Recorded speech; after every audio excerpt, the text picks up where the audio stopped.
આધાર પુરાવા વગરના એલ્યુમિનિયમના વાયરો સાથે 3 ઇસમોને પકડી પાડતી લોકલ ક્રાઇમ બ્રાન્ચ પશ્ચિમ કચ્છ ભુજ પોલીસ મહાનિરીક્ષક સરહદી રેન્જ તથા પોલીસ અધિક્ષક પશ્ચિમ કચ્છ ભુજનાઓએ જિલ્લામાં ચોરીના વધતા જતા બનાવો અટકાવવા તેમજ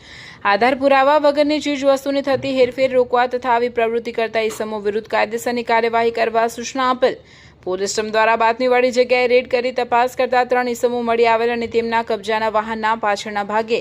એલ્યુમિનિયમના વાયરોના ગૂંચળા ભરેલ હોય જે બાબતે મજકૂર ઇસમો પાસે રહેલ સામાન બાબતે કોઈ આધાર પુરાવા કે બિલ બાબતે પૂછતા નહીં હોવાની હકીકત જણાવેલ। આરોપીઓ એલ્યુમિનિયમના વાયરોના ગૂંચળા ચોરી કે છડકપટથી મેળવી ભુજ ખાતે વેચવા માટે જઈ રહ્યા હોય અને બાતમી મુજબના મુદ્દામાલ સાથે મળી આવેલ હોય જેથી 3 ઇસમોને BNSS કલમ 35(1) મુજબ અટક કરી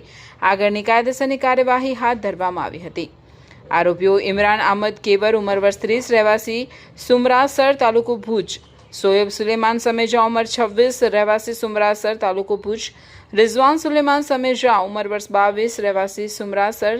તાલુકો ભુજ કબજે કરેલ મુદ્દામાલ એલ્યુમિનિયમના વાયરોની 500 કિગ્રા કિંમત ₹75,000 loading pickup registered number GJ06AX 9453 કિંમત ₹3 લાખ। PSI MH શિણોલ સાહેબ તથા ASI અનિરુદ્ધસિંહ રાઠોડ,